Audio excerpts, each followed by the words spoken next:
Good morning and happy Monday. This is a strange Monday to wake up to. I didn't sleep well last night. You can kind of see in my puffy eyes, but regardless, I said to my daughter this morning that we are part of history. This is definitely something that people are going to be talking about forever, for years to come. Looking back on it, I'd love to be looking back on it so we kind of know what the outcome is of it, but that's not how life works. So we're just going to navigate through this the best we possibly can. I decided to do a little vlogging in this time to just honestly, for my own self, for my daughter, for anybody who cares to listen, to connect to people, because we're all in this together. The theme that I woke up this morning really thinking about was, what can I control? I can't control much of what's going on. I can't control that the school's just closed. I can't control that this has officially been named a pandemic. I can't control all the travel advisories. I can't control that we just had to cancel our trip to Greece in April that I was looking forward to for honestly years. But one day this will pass. We really just all have to hunker down and do what we need to do to have it pass sooner than later. And when that happens, how that happens is really unknown at this point. But what can I control? I can control my attitude.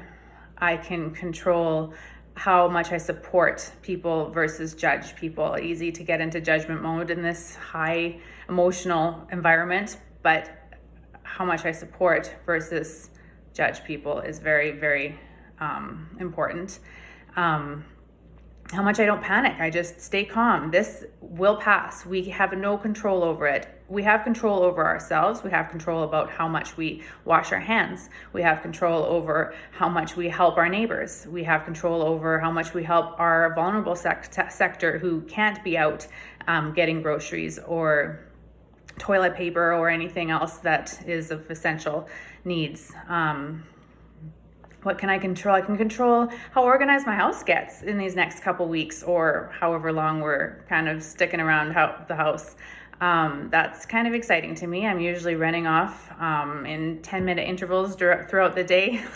Zero time for anything. Get a little disorganized in my life, not work, but life. And yeah, those junk drawers, they can, in the playroom, that can get better organized. That would be lovely. Speaking of attitude, I got this book in Banff. I'm just going to read you a little section of it because it speaks to me. Here, I'll turn this around so you can see it. Can I turn it around? No, I can't seem to turn it around. Okay, you can just watch me read it then, I guess. Okay, the longer I live, the more I realize the impact of attitude on life. Attitude to me is more important than facts.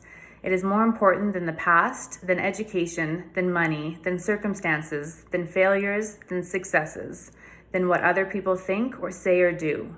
It is more important than appearance, giftedness, or skill. It will make or break a company, a church, a home. The remarkable thing is, we have a choice every day regarding the attitude we embrace for that day. We cannot change our past. We cannot change the fact that people will act in a certain way. We cannot change the inevitable. The only thing we can do is play on one string we have, and that is our attitude. I'm convinced that life is 10% what happens to me and 90% how I react to it. That's a quote by Charles Swindoll. Anyway, I hope that rings true to you, and we can all just support each other and do our very best to do what we need to do to have this hopefully end sooner than later, and we can all get this with as little collateral damage as possible. Happy Monday.